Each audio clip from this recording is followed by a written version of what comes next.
जय हिंद जय भारत। एक बार फिर से आपका स्वागत है हमारे चैनल प्रहार जीएस में। पिछले वीडियो में हम लोग इकोनॉमिक्स पर बात कर रहे थे। इकोनॉमिक्स में हमने बताया था फंक्शंस ऑफ आरबीआई, मतलब आरबीआई किस तरह से अपने काम को रेगुलेट करती है। तो अब फंक्शंस ऑफ आरबीआई में हमने आपको बताया कि रिज़र्व बैंक ऑफ इंडिया नोटों का निर्गमन करते हैं। दैट मीन्स कह सकते हैं कि नए नोट को जारी करने का उसको एक अधिकार प्राप्त है। अब आरबीआई जब नोटों का निर्गमन करती है तो उसके लिए दो पॉलिसी थी। 1956 से पहले वह रेशियो फंड सिस्टम का यूज करती थी, लेकिन बाद में 1956 के बाद वह मिनिमम रिजर्व सिस्टम का यूज करने लगी। तो इन सब चीज़ों पर हम लोग पिछले क्लास में बात कर चुके हैं। अभी फ़िलहाल जो हमारा इस सेशंस में है कि कुछ ऐसे पॉइंट्स है जहाँ पर आरबीआई का भी हस्तक्षेप है। जैसे आरबीआई क्रेडिट कंट्रोल करती है, तो वो पिछला वीडियो का ही ये पार्ट्स है। फंक्शंस ऑफ आरबीआई ये भी है। पिछले वीडियो में हमने आपको नोटों के निर्गमन के बारे में बताया था। इस वीडियो में हम आपको बताएंगे कि आरबीआई दो तरह से क्रेडिट कंट्रोल करती है। क्रेडिट कहने का मतलब मेरा है कि आप सुनते होंगे कि एक डेबिट और दूसरा क्रेडिट, ये दो शब्द जनरली आम लोगों की ज़िंदगी में हमेशा से प्रयोग होता है, डेबिट और क्रेडिट। दरअसल क्या होता है कि जब हमारे अकाउंट से बैलेंस कट जाता है या फिर हम अपने अकाउंट से बैलेंस निकालते हैं तो उसको कहते हैं डेबिट। ठीक, डेबिट। और जब क्या होता है कि हमारे अकाउंट में कोई पैसा डाल रहा है या फिर हम किसी से पैसा मंगवाते हैं तो वो हमारे अकाउंट में डालता है तो हमको उसको कहते हैं क्रेडिट। तो यही है क्रेडिट। तो इसी से समझिए डेबिट और क्रेडिट को। तो अब हम लोग क्या करेंगे, डेबिट और क्रेडिट हमको समझना है। तो दरअसल मसला क्या है कि आरबीआई दो तरह से क्रेडिट कंट्रोल करती है। आरबीआई दो तरह से क्रेडिट कंट्रोल करती है। अब क्रेडिट का मतलब ये भी हो सकता है कि ऋण, अगर हम किसी से कर्जा लिए और वो कर्जा हमारे अकाउंट में डाल रहा है, क्रेडिट कर रहा है, तो उसको ऋण कहेंगे, कर्जा कहेंगे, तो वो भी हो सकता है क्रेडिट। तो अब क्या है कि आरबीआई क्रेडिट कंट्रोल करते हैं। तो थोड़ा सा कन्फ्यूजन क्रिएट होता है कि भाई ये क्रेडिट ऋण को कंट्रोल कैसे करेगा, इसके पास इतना पावर कैसे आ गया। आरबीआई के बारे में तो हम पढ़े थे कि पिछले क्लास में कि आरबीआई नोटों को जारी करती है। अब इस वीडियो में आ गया कि आरबीआई भाई क्रेडिट कंट्रोल करती है, ऋण यानी कि कर्ज को कंट्रोल करती है। तो दरअसल इसको समझने के लिए आप थोड़ा सा लॉजिक लगाइए कि आरबीआई जो कमर्शियल बैंक और पब्लिक तीनों के बीच एक कोऑर्डिनेशन और कंट्रोल बना हुआ है।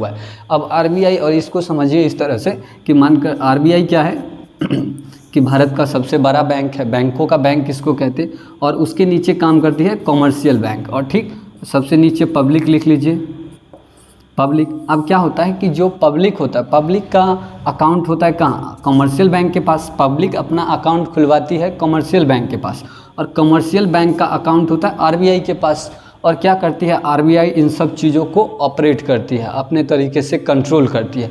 अब क्या है कि आरबीआई सबसे हेड हो गया, पब्लिक का account commercial bank that means जो हमारे आसपास के बैंक होते हैं जो हमको सेवा उपलब्ध कराते हैं, कमर्शियल बैंक। ठीक, और इन कमर्शियल बैंक का अकाउंट होता है आरबीआई के पास रिजर्व बैंक ऑफ इंडिया। अब रिजर्व बैंक ऑफ इंडिया क्या करेगी, क्रेडिट कंट्रोल करेगी। किसके मामले में, कमर्शियल बैंक के मामले में।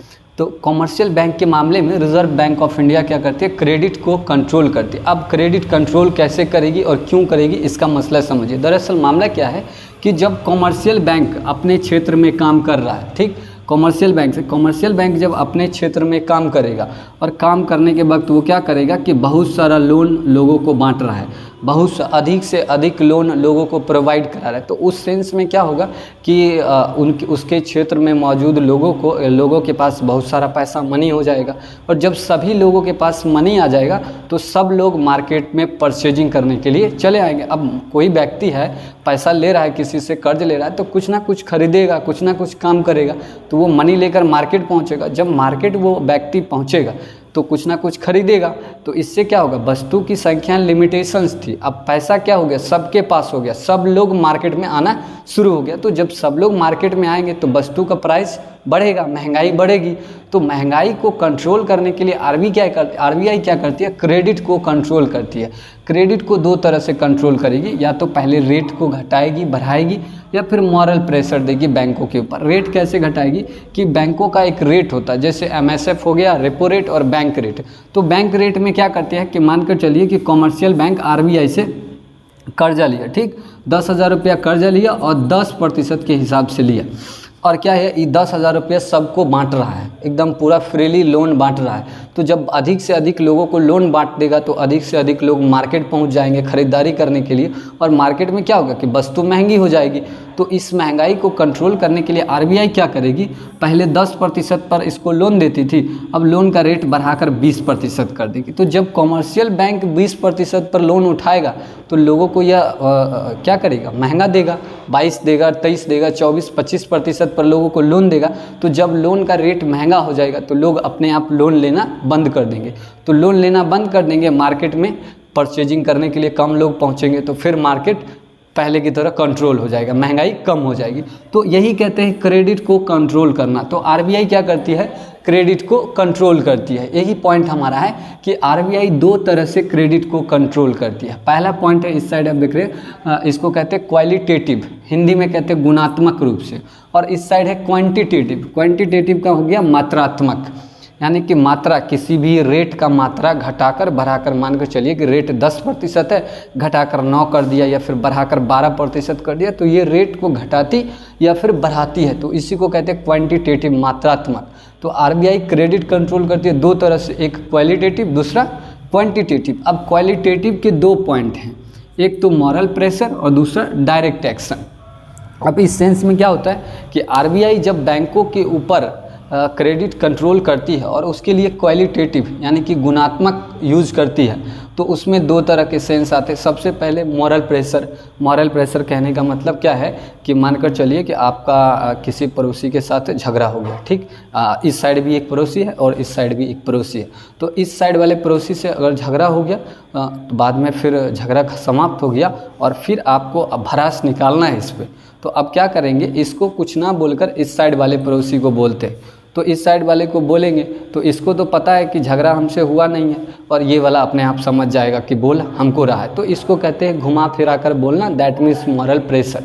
तो आरबीआई यही करती है कि जब कॉमर्शियल बैंक बहुत अधिक लोन बांट रहा है लोगों को, अधिक से अधिक, तो अधिक से अधिक मार्केट में पहुंच रहे हैं लोग वस्तु को खरीदने के लिए, और वस्तु को खरीदने के लिए मारामारी पड़ रहा है, वस्तु की महंगाई बढ़ रही है, तब आरबीआई क्या करेगी, कॉमर्शियल बैंक के ऊपर मॉरल प्रेशर देगी, यानी कि बगल वाले बैंकों की तरफ से उसको कहेगी कि इस तरह का चीज़ करोगे तो हम तुम्हारा रेट घटाएंगे या फिर बढ़ाएंगे, तो अपने आप कॉमर्शियल बैंक समझ जाता है। तो इसी को कहते हैं मॉरल प्रेशर।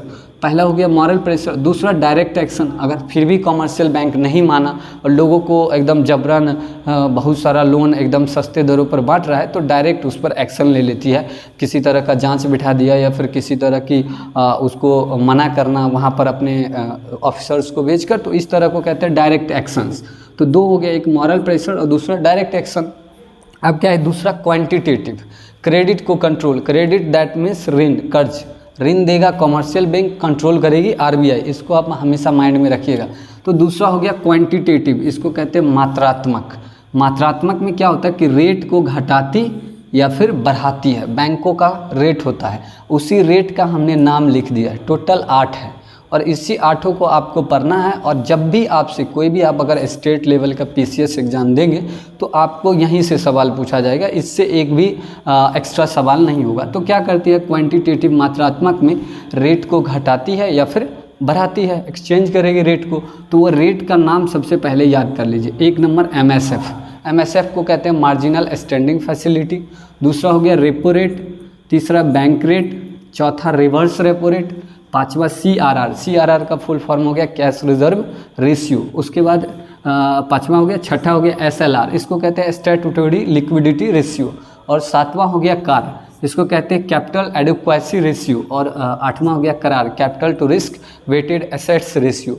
तो ये 8 रेट हो गए, ठीक। हम इसका फुल फॉर्म आपको करवा देंगे जब जब हम रेट पढ़ेंगे, रेट को समझेंगे, इस साइड वाले ग्राफ के माध्यम से रेट को जब हम समझेंगे तो तब हम आपको इसका फुल फॉर्म करवा देंगे। पहले इस 8 रेट का नाम याद करना है। तो हमने आपको शुरू में बताया कि आरबीआई 2 तरह से क्रेडिट कंट्रोल करती है। क्रेडिट को हमने आपको समझा दिया कि 2 तरह के, आम लोगों के जीवन में 2 तरह के शब्द सुनने को हमेशा मिलते हैं, एक डेबिट और दूसरा क्रेडिट। तो डेबिट क्या होता है कि जब हमारे अकाउंट से बैलेंस कट गया, डेबिट दैट मीन्स बैलेंस गया, और अगर जब कोई हमारे अकाउंट में बैलेंस डाल रहा है तो उसको क्रेडिट कहेंगे। तो वही सेंस हमारा है डेबिट और क्रेडिट कहने का कि डेबिट मतलब हमारे अकाउंट से बैलेंस कट रहा है और क्रेडिट का मतलब हमारे अकाउंट में आ रहा है, मतलब हमको कोई पैसा दे रहा है। तो दे रहा है मतलब ऋण, कर्जा भी कह सकते हैं, कर्ज के रूप में भी हम किसी से पैसा ले सकते हैं तो उसको भी क्रेडिट कहेंगे। और इसी ऋण को कंट्रोल करती है RBI, reserve bank of India. RBI दो तरह से क्रेडिट कंट्रोल करती है, एक क्वालिटेटिव, दूसरा क्वांटिटेटिव। क्वालिटेटिव में हमने आपको बताया मॉरल प्रेशर और डायरेक्ट एक्शन। मॉरल प्रेशर मतलब पड़ोसी से झगड़ा हुआ तो उसके ऊपर भड़ास ना निकल कर बगल वाले को कुछ बोलेंगे तो अपने आप जिससे झगड़ा हुआ वो समझ जाएगा कि ये हमको कह रहा है, तो उसको मॉरल प्रेशर। और दूसरा डायरेक्ट एक्शन। डायरेक्ट एक्शन मतलब उस पर जवाबी डायरेक्ट उस पर कार्रवाई करके उसको डायरेक्ट एक्शन, यानी कि डायरेक्ट उस पर एक्शन लिया जाएगा, डायरेक्ट एक्शन।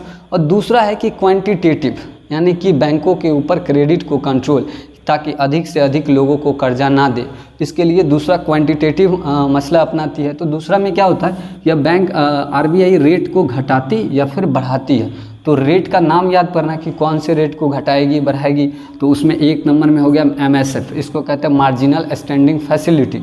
दूसरा हो गया रेपो रेट, तीसरा बैंक रेट, चौथा रिवर्स रेपो रेट, पांचवा हो गया सीआरआर, इसको कहते हैं कैश रिजर्व रेशियो, छठा हो गया एसएलआर स्टैट्यूटरी लिक्विडिटी रेशियो, सातवां हो गया कैश, इसको सीएआर कार कहते हैं, इसको कहते हैं कैपिटल एडिक्वेसी रेशियो, और करार capital to risk weighted assets ratio. तो ये 8 रेट हो गया बैंक का। अब इस साइड क्या है कि ग्राफ में हम लोग समझेंगे कि दरअसल ये रेट होता क्या है और कब कब इस रेट का इस्तेमाल किया जाता है। तो अब इस ग्राफ को आप देख रहे होंगे, ऊपर आरबीआई है, नीचे कॉमर्शियल बैंक है, और इसी को हमको समझना है। दरअसल मसला समझिए कि आरबीआई बड़ा बैंक है, बैंकों का बैंक है, हम लोगों का बैंक है कॉमर्शियल बैंक, और कॉमर्शियल बैंक का बैंक है आरबीआई, यानी कि सबसे ऊपर आरबीआई, इस लेवल पे आरबीआई है, उसके नीचे कॉमर्शियल बैंक और सबसे नीचे पब्लिक। तो क्या होगा, कॉमर्शियल बैंक और आरबीआई और कॉमर्शियल बैंक के बीच कुछ रिलेशंस हैं, रेट को लेकर रिलेशंस हैं। और आरबीआई क्या करते हैं, जितना भी कॉमर्शियल बैंक हो सबको कंट्रोल करती है। तो क्या होता है कि जब आरबीआई इस साइड ऊपर लिख लीजिए, नीचे कॉमर्शियल बैंक, और इसको मानकर चलिए कि आरबीआई बड़ा भाई है, कॉमर्शियल बैंक छोटा भाई है, और ये भी मानकर चलिए। अब ये दोनों सेंस हो गया। अब इसके अलावा आप रेट को समझिए, क्या होता है, यहाँ से पढ़ना शुरू कीजिए कि जब कॉमर्शियल बैंक आरबीआई से लोन लेती है बहुत कम समय के लिए, वेरी शॉर्ट टर्म के लिए, और उस लोन पर जिस रेट से इंटरेस्ट देती है उस रेट को कहते हैं एमएसएफ, मार्जिनल स्टैंडिंग फैसिलिटी।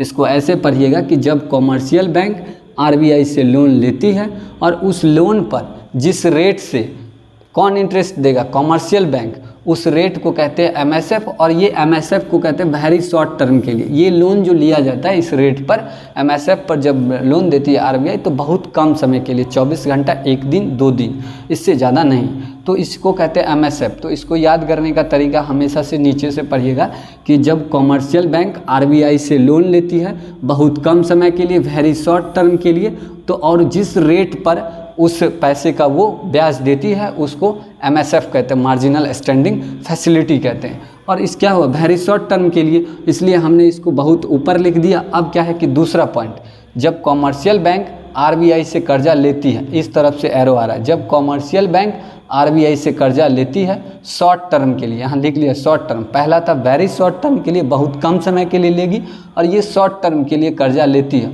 और इस कर्जा का क्या करेगी, इंटरेस्ट जिस रेट से देगी उस रेट को कहते हैं रेपो रेट, उस रेट को कहते हैं रेपो रेट। 2 हो गया, पहला एमएसएफ हो गया, दूसरा रेपो रेट हो गया। अब तीसरा ये बैंक रेट पर, यहीं से पढ़ना शुरू किया। जब कॉमर्शियल बैंक आरबीआई से कर्ज लेगी और लंबे समय लॉन्ग टर्म के लिए कर्ज लेगी, यहाँ पर हमने बॉक्स में लिख दिया लॉन्ग टर्म के लिए कर्ज लेगी, और इस कर्ज का जिस रेट से उसको इंटरेस्ट देगी उस रेट को कहते हैं बैंक रेट। तो 3 क्लियर हो गया, एमएसएफ, रेपो रेट और बैंक रेट। अब चौथा हमारा है रिवर्स रेपो रेट, इस साइड आप देख रहे होंगे रिवर्स रेपो रेट। अब इसकी बात कर लेते हैं कि रिवर्स रेपो रेट क्या होता है, कि जब कॉमर्शियल बैंक अपना काम कर रही है पर डे, डेली बेसिस पर इसका काम हो रहा है, तो जब कॉमर्शियल बैंक का काम चल रहा है तो इसके बिजनेस के क्रम में क्या हो कि इसके पास लिमिट से अधिक मनी हो जाए, तो क्या करती है उस मनी को, अधिक जब मनी हो जाएगी लिमिट से अधिक मनी, तो उस मनी को आरबीआई के पास यह शॉर्ट टर्म के लिए जमा कर देती है। बीच वाला पॉइंट है शॉर्ट टर्म का, यहाँ लिख दीजिए, लिख दिए हम, आप इसको याद रखिएगा कि जब कॉमर्शियल बैंक के पास लिमिट से अधिक मनी हो जाए और उस मनी को शॉर्ट टर्म के लिए आरबीआई के पास जमा करा देती है, और आरबीआई क्या करेगी, कॉमर्शियल बैंक को उस पैसे का जिस रेट से इंटरेस्ट देगी उस रेट को कहते हैं रिवर्स रेपो रेट। दिक्कत नहीं होना चाहिए, रिवर्स रेपो रेट कहते हैं।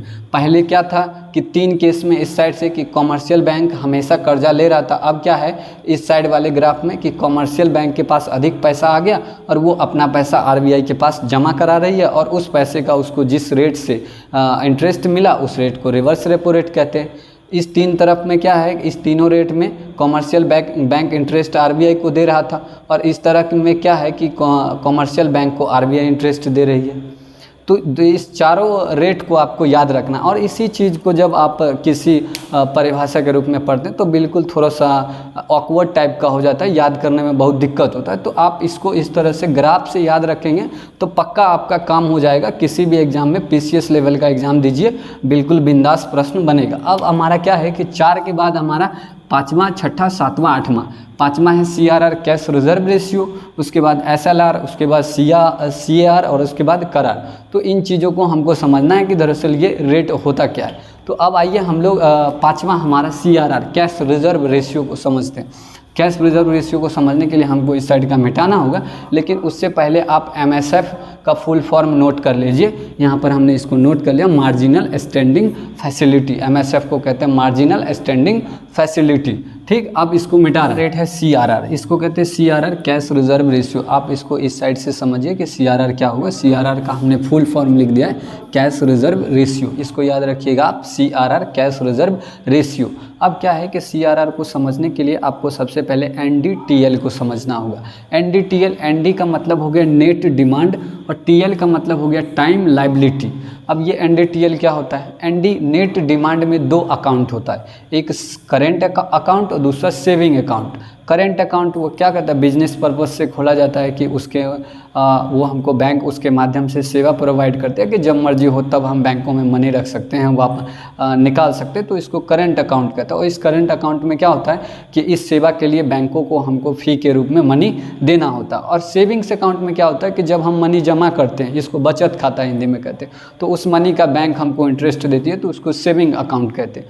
तो ये किसके अंदर आएगा, एनडी के अंदर, नेट डिमांड के अंदर 2 अकाउंट, करेंट अकाउंट और सेविंग अकाउंट, आप इसको याद रखिएगा। उसके बाद टाइम लायबिलिटी है, टाइम लायबिलिटी के अंदर 2 अकाउंट, टाइम है तो 2 अकाउंट, इसके अंदर एफडी, एफडी को कहते हैं फिक्स्ड डिपॉजिट और आरडी को कहते हैं रिक्वायरिंग डिपॉजिट। फिक्स्ड डिपॉजिट मने कहने का मतलब है कि जब हम लोग बैंकों के पास अपना पैसा जमा कराते हैं, यानी कि 5 साल के लिए, 10 साल के लिए, तो इसके एवज में बैंक क्या करती है, हमको एक बॉन्ड पेपर देती है कि इस रेट से हम आपको 5 साल के बाद आपका पैसा रेट से यानी इंटरेस्ट समेत वापस कर देंगे, तो उसको फिक्स डिपॉजिट कहते हैं। जबकि रिक्वायरिंग डिपॉजिट में क्या होता है कि जब हम एक साथ बहुत सारा मनी बैंकों को देने के लिए सक्षम नहीं हैं, तो उस मनी को क्या करते हैं कि मंथली बेसिस पर तोड़ कर, यानी कि 5,000 का मंथली हो, 10,000 का मंथली हो, तो उसको हम डिपॉजिट के तौर पर जमा करते हैं। जब हमारा वो रिक्वायरिंग पूरा हो जाता है तब वापस हमको इंटरेस्ट सूद समेत जोड़कर बैंक वापस करते हैं, तो उसको कहते हैं रिक्वायरिंग डिपॉजिट। तो ये सब कहाँ आता है, एनडीटीएल के अंतर्गत। एनडी से मतलब नेट डिमांड और टीएल से मतलब टाइम लायबिलिटी। तो यहाँ तक हम अब क्लियर कर दिए आपको। अब एनडीटीएल में क्या होगा कि सीआरआर हमको पढ़ना है, अब पढ़ रहे हैं एनडीटीएल। तो दरअसल मसला क्या है कि ये जो टोटल एनडीटीएल है, ये बैंकों का कारोबार हो गया। बैंक का कारोबार क्या है, या तो करंट अकाउंट खोलेगा, सेविंग अकाउंट्स खोलेगा, लोगों का फिक्स डिपॉजिट करेगा, रिक्वायरिंग डिपॉजिट करेगा, ये मेन कारोबार हो गया। तो इस क्या कहती है कि रिजर्व बैंक ऑफ इंडिया कि तुम्हारा जो मेन कारोबार है यानी कि एनडीटीएल है, इस एनडीटीएल का कुछ परसेंटेज हमारे पास जमा कर दो आरबीआई के पास, और वो परसेंटेज जो आरबीआई तय करती है, मान कर चलिए कि इसका एनडीटीएल से टोटल इनकम हो रहा है 10,000।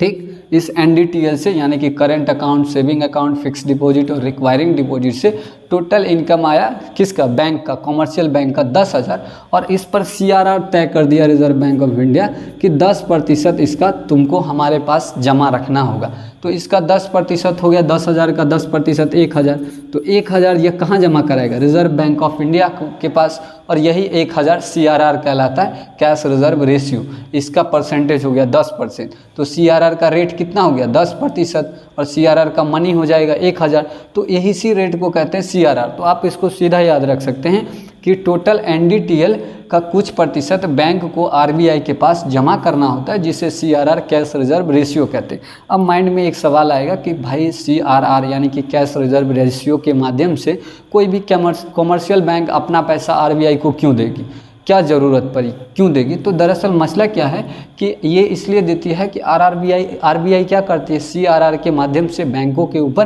क्रेडिट कंट्रोल करती है, या फिर कोई भी रेट हो, एनीबडी, MSF हो, रेपो रेट हो या फिर बैंक रेट हो, इस रेट के माध्यम से क्या करते हैं, क्रेडिट को कंट्रोल करती है, बैंकों को कंट्रोल करती है।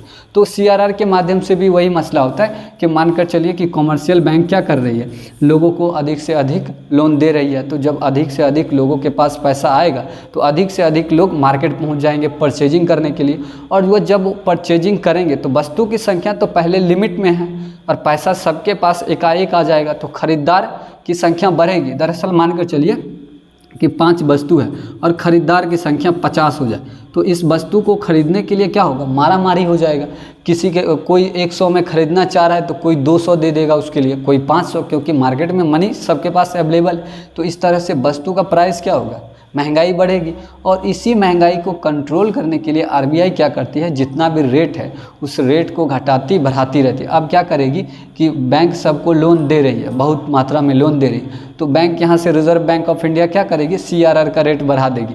पहले 10% CRR जमा करवा लेती थी कॉमर्शियल बैंक से, अब कहेगी कि नहीं भैया तुम 50% CRR जमा कर दो। तो 10,000 का 50% 5,000 हो गया, 5,000 वो जमा कर दिया तो बैंकों के पास मात्र 5,000 बच गया। तो ये 5,000 में कितना लोग को लोन दे पाएगा, कम से कम लोगों को लोन देगा, फिर मार्केट में जो महंगाई है महंगाई कंट्रोल हो जाएगी। तो दरअसल मेन मसला है कि RBI अपना रेट को घटाती या बढ़ाती है वो मार्केट के सिचुएशंस के अनुसार। अगर मार्केट में महंगाई बढ़ रही है तो क्या करेगी, रेट को वो अपना टाइट कर देगी, बढ़ा देगी, तो बैंक का भी रेट टाइट हो जाएगा, तो लोग लोन लेना कम कर देंगे, और लोन लेना कम कर देंगे खरीदार कम हो जाएंगे, फिर महंगाई कम हो जाएगी। तो इस तरह से पूरा जो खेला होता है वो महंगाई को कम करने का खेला है। तो ये हो गया CRR कैश रिजर्व रेशियो। इसको याद रखने का बस एक ही तरीका है कि NDTL को आप समझ गए तो बस याद रखिए कि टोटल NDTL का कुछ प्रतिशत बैंकों को RBI के पास जमा करना होता है, और वह जिस परसेंटेज पे जमा करेगी उस प्रतिशत को कहेंगे CRR कैश रिजर्व रेशियो। हो गया, मानकर चलिए कि बैंक का टोटल NDTL में कितना आ रहा है, 10,000 है टोटल NDTL, और इसका फिक्स कर दिया कि आपको 10% हमारे पास जमा करना, तो यही 10% CRR हो गया ना, कैश रिजर्व रेशियो। और इस मनी का CRR जो जमा करेगी RBI के पास कॉमर्शियल बैंक, इस मनी का इसको कोई इंटरेस्ट पे नहीं करेगी RBI। तो इसको आप याद रखिएगा कि जो CRR कॉमर्शियल बैंक RBI के पास जमा करती है उस मनी का कॉमर्शियल बैंक को कोई भी इंटरेस्ट नहीं मिलेगा। वो मनी उसके आकस्मिक निधि के तौर पर वहाँ जमा रहेगा, जब RBI को ज़रूरत होगा तो ये RBI के जब कॉमर्शियल बैंक को ज़रूरत होगा तो ये कॉमर्शियल बैंक के करेंट अकाउंट में रखा रहेगा, फिर वापस वो उसको ले सकता है। तो इसको कहते हैं कैश रिजर्व रेशियो। अब जब कैश रिजर्व रेशियो को समझ लिए तो इसी के साथ एक और अगला पॉइंट आप SLR को भी समझ सकते हैं। SLR का फुल फॉर्म होता है स्टैट्यूटरी लिक्विडिटी रेशियो। अब इसको थोड़ा सा समझिए। स्टैट्यूटरी लिक्विडिटी रेशियो क्या होता है कि जब कैश रिजर्व रेशियो से मनी जमा करवा लेती है RBI कॉमर्शियल बैंक के साथ, ये RBI है और ये कॉमर्शियल बैंक है, कॉमर्शियल बैंक सबको अधिक लोन बांट रही है, तो क्या कहेगी कि तुम अपने NDTL का, कौन कहेगा, RBI, कि तुम अपने NDTL का कुछ प्रतिशत जो है हमारे पास जमा कर दो। और वो प्रतिशत ये तय कर दी कि CRR 10% है, तो ये जो 10% जमा करेगी इसके पास NDTL 10,000 है, ठीक, 10,000 का 10% जो जमा करेगी उसको CRR कहेंगे।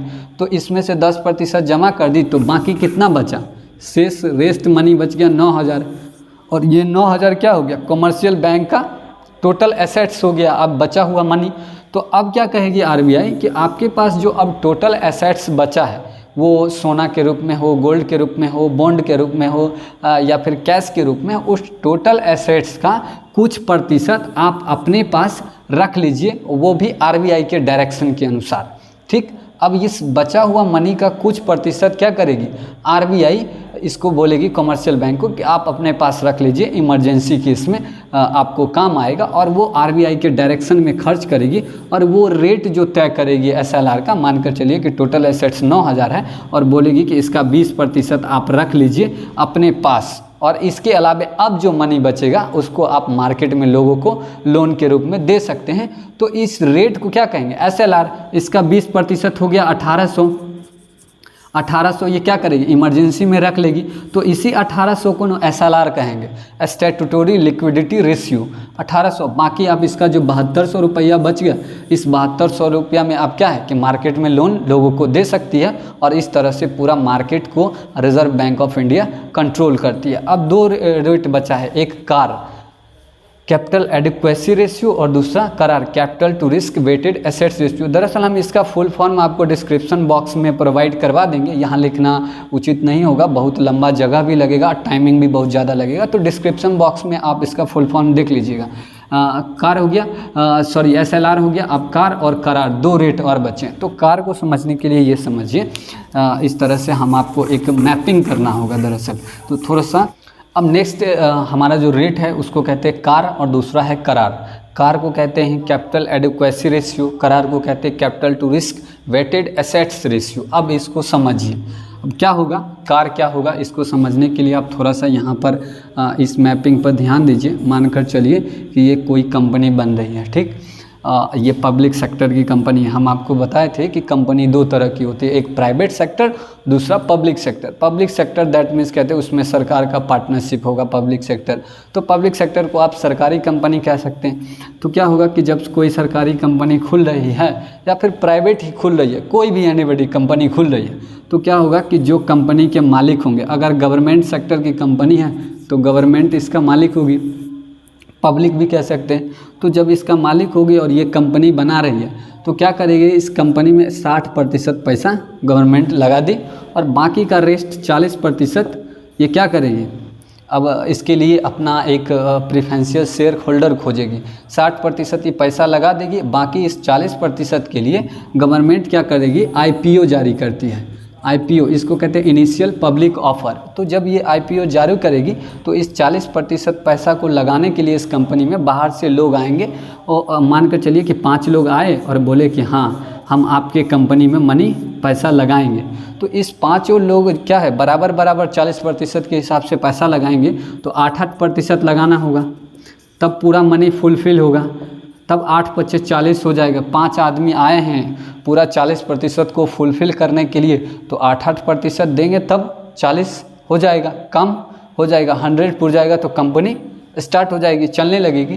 तो दरअसल क्या है कि जब IPO जारी होता है तब बाहर से लोग पैसा लगाने के लिए आते हैं कंपनी में।